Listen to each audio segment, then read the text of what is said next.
Hello students, स्वागत है आपका अपने यूट्यूब चैनल मैथ प्लस 5 पर। और देखो बच्चों, हमने पहले राजस्थान बोर्ड के द्वारा जारी किया गया मॉडल पेपर जारी हुआ था, उसके बारे में हमने आपको डिटेल्ड वीडियो दिया था और साथ में समझाया था किस किस चैप्टर से किस किस टाइप के क्वेश्चंस आएंगे। और आपकी परीक्षा की घड़ी अब नज़दीक आ रही हैं और बोर्ड ने टाइम टेबल जारी कर दिया है। तो स्टूडेंट्स टाइम टेबल देखें और आपको पता लगेगा कि मैथमेटिक्स का पेपर है वो आपके पास अप्रैल में है, तो उसी हिसाब से आप प्रिपरेशन करें। 13 अप्रैल समथिंग आपका पेपर है। बोर्ड एग्जाम्स की आप कितनी अच्छे से तैयारी कर सकते हैं, उसके लिए आपके पास कोई ना कोई प्लान होना चाहिए। आपका रिवीजन कैसा चल रहा है, सबके बारे में अच्छे से कि हम किस प्रकार से रिवीजन कर सकते हैं, किस प्रकार से मैक्सिमम मार्क्स प्राप्त कर सकते हैं, उन चीज़ों के ऊपर आपको फोकस करना है। रिवीजन कैसे करना है, तो इसी रिवीजन को अच्छा बनाने के लिए शेखावटी मिशन के द्वारा, जैसा कि हर साल प्रोवाइड करवाया जाता है, इस साल भी उन्होंने मैथमेटिक्स के लिए इंपॉर्टेंट क्वेश्चंस जारी किए हैं। क्या क्या है उनमें, किस हिसाब से किस चैप्टर से कैसे क्वेश्चंस आने वाले हैं, ये चीज़ें तो खैर पहले भी समझा दी गई थी, लेकिन एक बार फिर से हम यहाँ पर चैप्टर वाइज वीडियोस लेकर के आएंगे इंपॉर्टेंट क्वेश्चंस का, और किस किस टाइप के क्वेश्चंस आपको मिल सकते हैं। इस चीज़ की आपको थोड़ी सी नॉलेज हो जाए, हमें पता लग जाए कि हाँ भाई इस चैप्टर में से इस तरीके के क्वेश्चंस मिलेंगे, ये नहीं तो इस तरीके का मिल सकता है। तो आपको एक आइडिया होगा कि क्वेश्चंस हमें कैसे कैसे मिलेंगे। तो चलिए हम इस वीडियो की शुरुआत करेंगे। किसी बच्चे ने पहले का आपने वीडियो नहीं देखा है जो कि मॉडल पेपर के साथ जारी किया गया था, उसमें हमने ब्लूप्रिंट समझाया था। ब्लूप्रिंट बहुत खास मायने रखता है आपको प्रिपरेशन के लिए, क्योंकि इस साल बिल्कुल फिर से पेपर का पैटर्न बदला है। तो ब्लूप्रिंट के अकॉर्डिंग आप तैयारी करेंगे तो आप फ़ायदेमंद रहेंगे, आपको काफ़ी हेल्प मिलेगी। उस हिसाब से प्रिपरेशन करेंगे तो अच्छे मार्क्स मिल सकते हैं। तो चलिए अब देखते हैं शेखावटी मिशन ने हमें क्या क्या दिया है, क्या क्या इंपॉर्टेंट क्वेश्चंस हैं, कैसी कैसी चीज़ें। जब हमारे पास शेखावटी मिशंस के ये 9 चैप्टर्स कंप्लीट हो जाएंगे, रिवीजन नोट्स कंप्लीट हो जाएंगे, क्वेश्चंस पूरे हो जाएंगे, तो बच्चों हम आपके लिए 2 गेस्ट पेपर यानी मॉडल पेपर भी आपको प्रोवाइड करवाएंगे। पहले हम आपसे उनका सॉल्यूशन चाहेंगे, हमारे टेलीग्राम चैनल पर आपको वो पेपर्स मिल जाएंगे, और बाद में हम उनका सॉल्यूशंस आपके सामने लेकर आएंगे। किसी बच्चे को कोई नहीं आएगा तो उसको समझने में उनको मदद मिलेगी। तो चलिए शुरू करते हैं कि शेखावटी मिशंस ने हमें क्या क्या इंपॉर्टेंट समझाया है। तो चलिए देखिए, ये है हमारे पास पहला चैप्टर है संबंध एवं फलन। आज हम इसी के बारे में बात करने वाले हैं। और देखो, संबंध फलन के बारे में बात करें उससे पहले एक खास बात है, इस चैप्टर में हमारे पास बोर्ड एग्जाम में कुल मिलाकर के 4 क्वेश्चन आने वाले हैं। अब 4 कौन कौन से आने वाले हैं उस पर भी फोकस कीजिए। तो सबसे पहला है हमारे पास, वो है ऑब्जेक्टिव टाइप का क्वेश्चन। ऑब्जेक्टिव टाइप का हमारे पास एक क्वेश्चन आएगा एबेसेदे वाला, ठीक है। फिर फिल इन द ब्लैंक यानी रिक्त स्थानों की पूर्ति कीजिए, उसका भी एक क्वेश्चन आपको मिलेगा।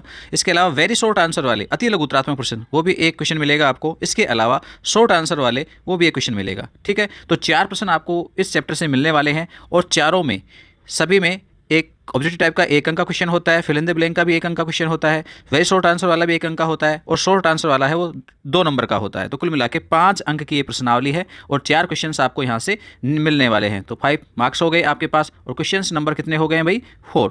अब उसी के अकॉर्डिंग आपके पास ये कुछ क्वेश्चंस हैं जो कि मिशन 100 ने हमको दिए हैं, तो हम भी चाहते हैं कि इनका सॉल्यूशंस आपके साथ साझा कर दिया जाए। तो सबसे पहला जो क्वेश्चन है उसमें कह रहा है कि एक समुच्चय है AB में द्विआधारी संक्रियाओं की संख्या क्या है। संख्या पूछी गई है द्विआधारी संक्रियाओं की। देखो, द्विआधारी संख्या को हम स्टार से रिप्रेजेंट करते हैं, और स्टार को डिफाइन करते हैं तो A कार्तीय गुणन A से A में डिफाइन किया जाता है। तो आपके पास A कार्तीय गुणन A में अवयवों की संख्या कितनी होगी, आप इसे देखेंगे तो आपको कितनी मिलेगी? 2/2 यानी 4। तो नंबर ऑफ एलिमेंट्स A कार्तीय गुणन A में 4 है, तो इसके जितने भी सबसेट होंगे उतने ही रिलेशन बनेंगे, संबंध बनेंगे, या कहीं तो संक्रियाएं बनेंगी। तो कितनी द्विआधारी संक्रियाएं हो जाएंगी भाई? जितने सबसेट होंगे, सबसेटों की संख्या 2 की पावर n से निकाली जाती है, तो आप 2 की पावर 4 करके आप संबंधों की संख्या निकाल सकते हैं। वो संबंध ही द्विआधारी संक्रियाएं होंगी, यानी 16, यानी ऑप्शन A सही होगा। चलिए सेकंड को देखें हम। यदि A 1 2 3 हो तो अवयव 1 2 वाले तुल्यता संबंधों की संख्या। तो बच्चों ये तो सवाल है वो बुक का ही है, ठीक है। तो यहाँ से आपके पास तुल्यता संबंधों की संख्या कितनी मिलेगी? 2, जिसमें 1 2 शामिल होगा। और थर्ड क्वेश्चन है, थर्ड क्वेश्चन में कह रहा है यदि R एक फलन है f जो R से R में है, या f नहीं लिखा गया है, f R से R में परिभाषित है, और f(x) = 3 - x³ का होल पावर 1/3 द्वारा प्रदत्त है, तो f of x क्या है? तो आप इसे सोल्व करना चाहेंगे। f of x को कैसे निकाल सकते हैं? तो वो देखें, f of को इसे कैलकुलेट करने के लिए हम f जहाँ ओ संक्रिया लगी हुई है बड़ा कोष्ठक लिखेंगे fx, और इसे सोल्व करेंगे हम तो क्या मिलेगा? f और x की जगह पर fx का मान आ जाएगा कितना? 3 माइनस में x³ इसकी होल पावर 1/3। अब क्या करना है आपको, जो फलन fx मिला है इसमें x की जगह पर कितना पुट करना है?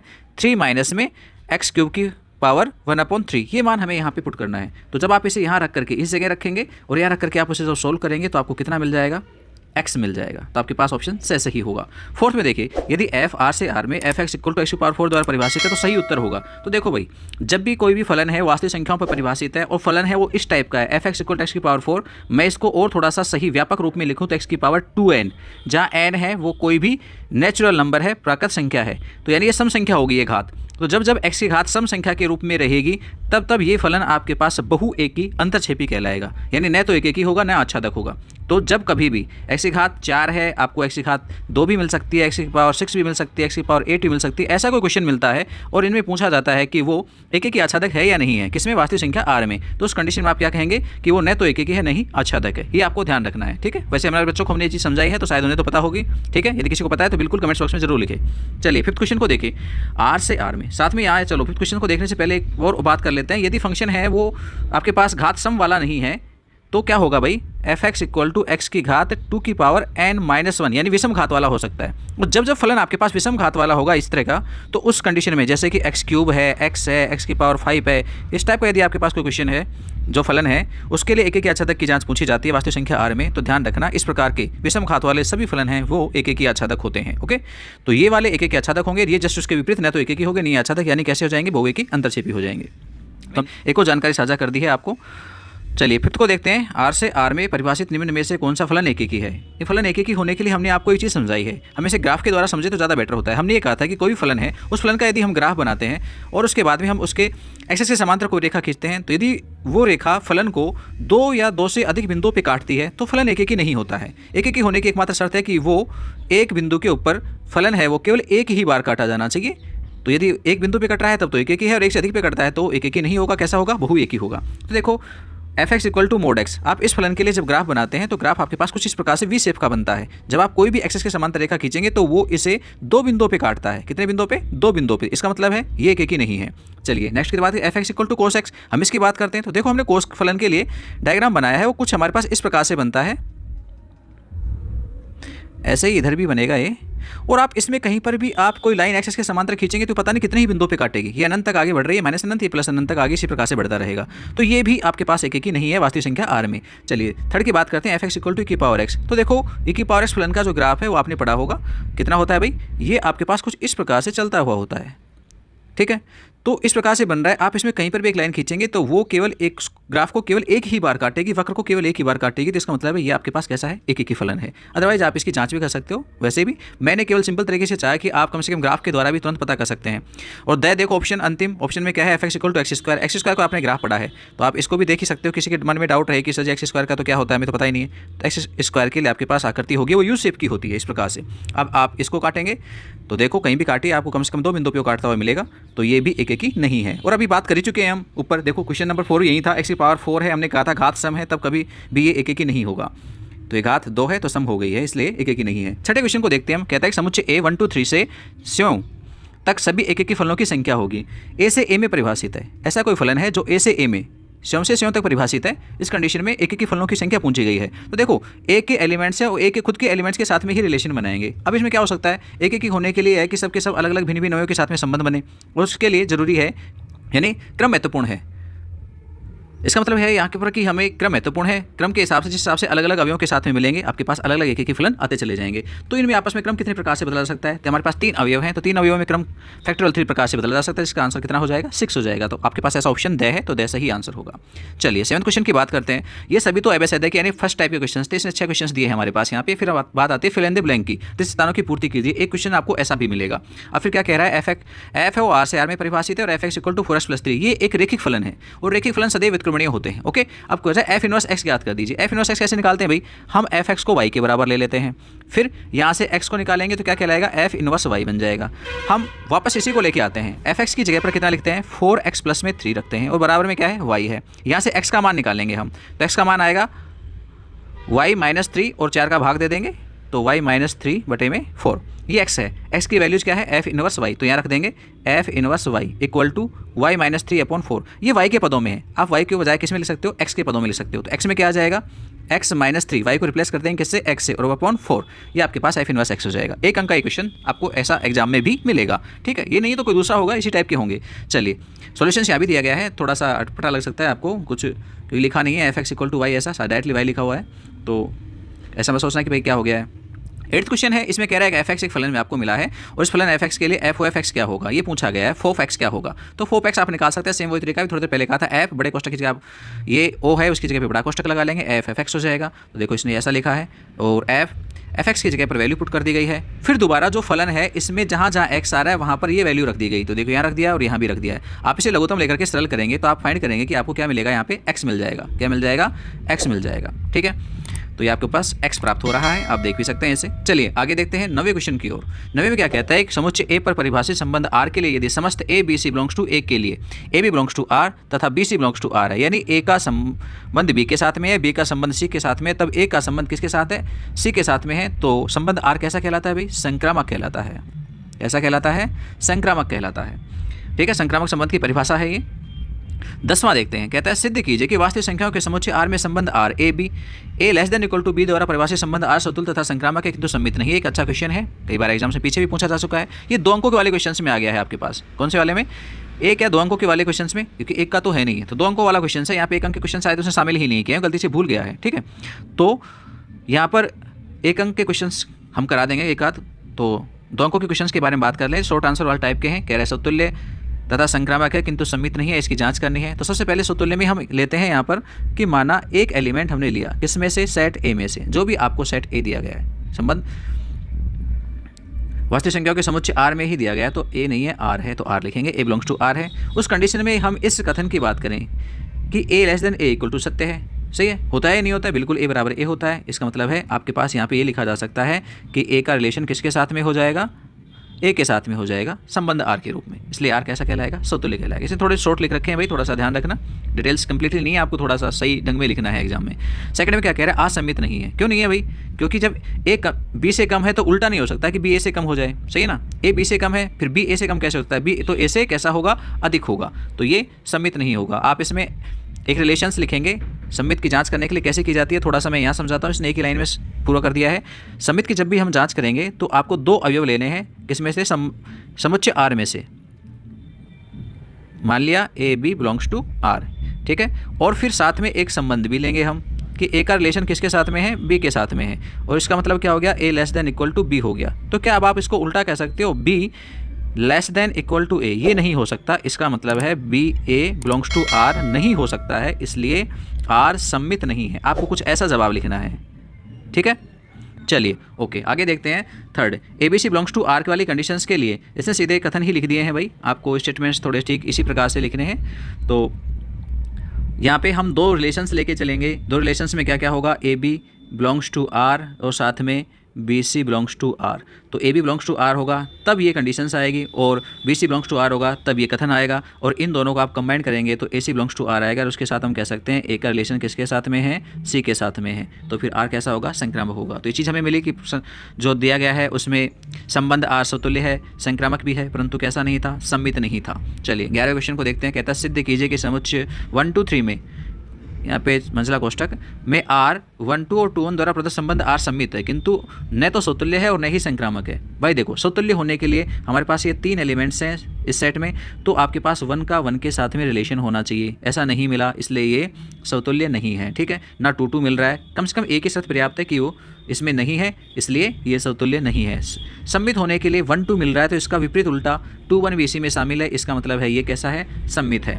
और देखो 1 2 इसमें है और 2 1 भी इसमें है, तो जब हम संक्रामक की शर्त लगाएंगे तो 2 2 को हटा देंगे तो क्या बनेगा? 1 1 1 1 नॉट बिलोंग्स टू R है, इसलिए R संक्रामक भी नहीं है। ये आंसर बिल्कुल ठीक लिखा हुआ है। चलिए 12वें की हम बात करते हैं। कहता है यदि f R-3 से R-1 द्वारा परिभाषित फलन f(x) है और x-2/x-3 है तो सिद्ध कीजिए कि f एक एकी और आच्छादक फलन है।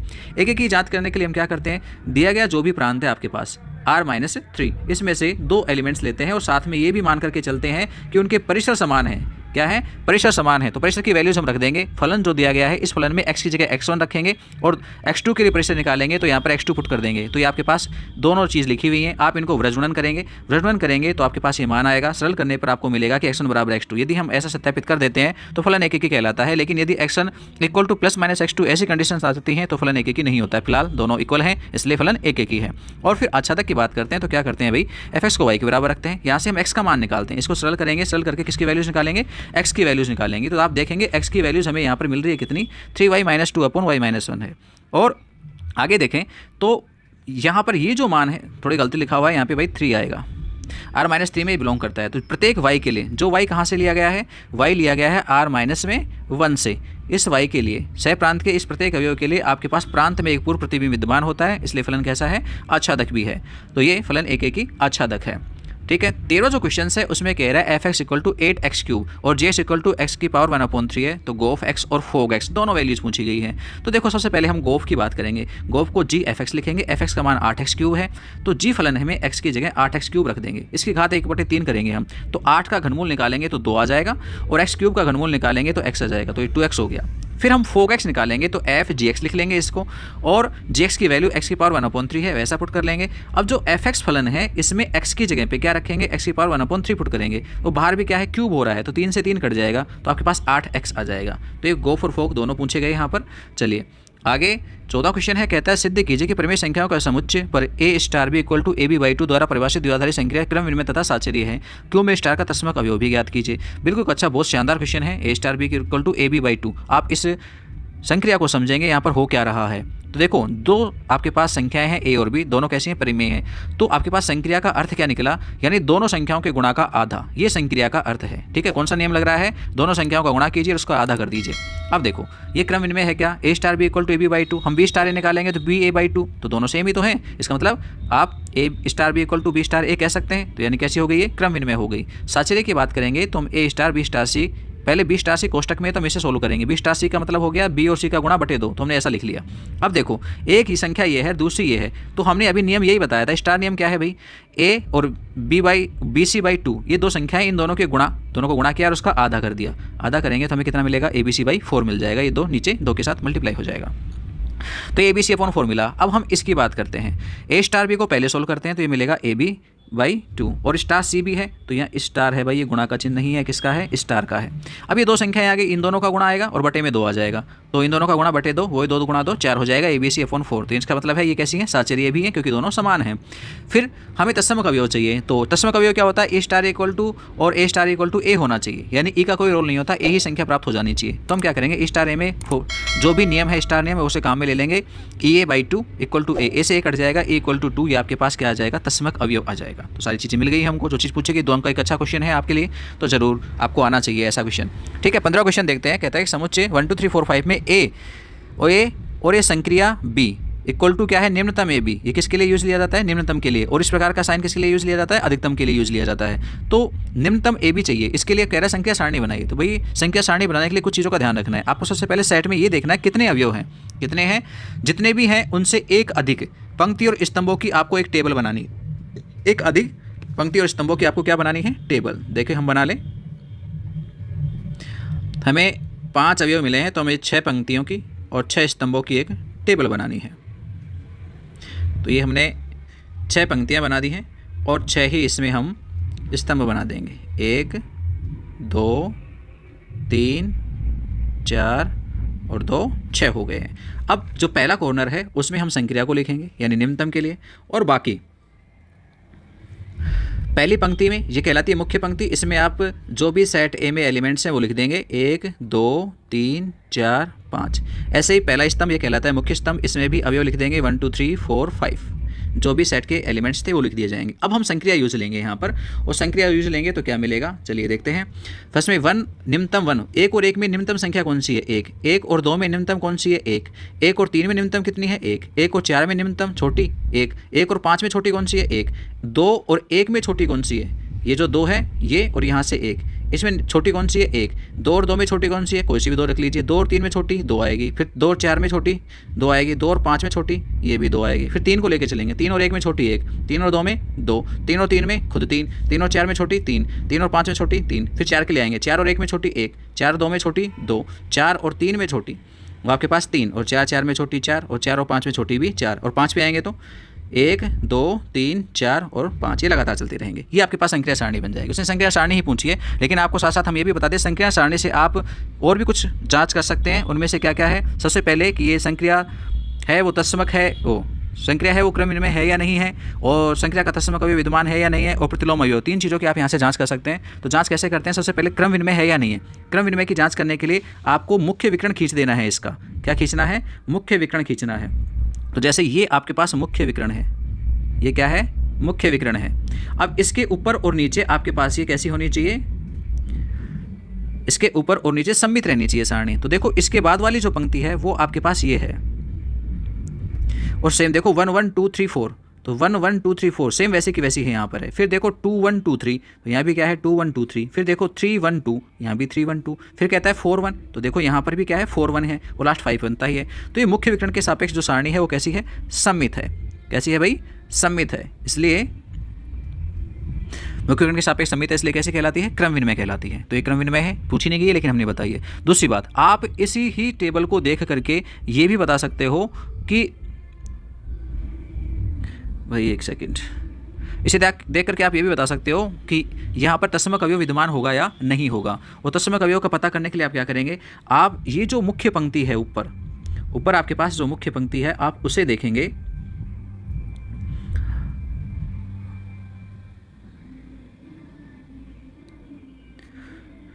मुख्य पंक्ति ये है आपके पास ऊपर वाली, और ये मुख्य स्तंभ है। शायद दिखाई नहीं दे रहा है, थोड़ा सा चेंजिंग करते हैं हम, चलो रेड कलर लेते हैं। तो ये मुख्य पंक्ति है, क्या है, मुख्य पंक्ति, और ये कहलाता है मुख्य स्तंभ। अब आपको ये देखना है मुख्य पंक्ति जैसे कोई पंक्ति और दिखाई दे रही है कि बिल्कुल दे रही है, नीचे आ रही है आपके पास, और मुख्य स्तंभ जैसी भी कोई पंक्ति है क्या, बिल्कुल है, यहाँ वो मुख्य स्तंभ जैसा स्तंभ है, ये रहा। ये दोनों आपस में जहाँ भी काटते हैं वो बिंदु क्या है, तत्समक अवयव है। तो फिलहाल ये जो संक्रिया मिली है निम्नतम, इसके लिए तत्समक अवयव कितना है भाई, 5 है। ठीक है, अब प्रतिलोम कैसे निकालते हैं, आप 5 ढूंढेंगे। 5 किस में ढूंढना है, जैसे 1 के लिए प्रतिलोम निकालना है तो 1 वाली इस पंक्ति में हम 5 देखेंगे, कहाँ है, कहीं नहीं है, इसका मतलब 1 का कोई प्रतिलोम नहीं है। फिर देखेंगे 2 के लिए 5 है क्या, नहीं है, तो 2 में भी प्रतिलोम नहीं है। 3 के लिए प्रतिलोम ढूंढे तो 3 की इस पंक्ति में देखेंगे आगे, कहीं पर 5 दिखाई दे रहा है क्या, नहीं है, इसका मतलब 3 का भी प्रतिलोम विद्यमान नहीं है। 4 पे आएंगे, इसमें कहीं पर 5 है क्या, नहीं है, तो इस 4 का भी प्रतिलोम नहीं है। 5 आएगा, इसमें बढ़ते चलते हैं तो 5 यहाँ मिल रहा है, किसके लिए मिला, 5 के लिए मिला, तो 5 का प्रतिलोम खुद ही 5 है। ठीक है, तो ये हमारे पास इस प्रकार से टेबल बनाई जा सकती है और उसमें संबंधित जानकारी दी जा सकती है। वैसे टेबल बनाने का एकमात्र क्वेश्चन मिलता है, यदि आपको और भी चाहिए एक एक अंकों के क्वेश्चन तो मैं आपको दे रहा हूँ टेबल बनाने से संबंधी। आपको जैसे मान लीजिए एक सेट ए है और उस सेट ए में आपको एलिमेंट्स मिलते हैं 0 1 और 2, और इसमें आपके पास स्टार संक्रिया को डिफाइन किया गया है किससे, एक आर्त गुणन ए से, मॉड्यूलो के रूप में है मान लीजिए।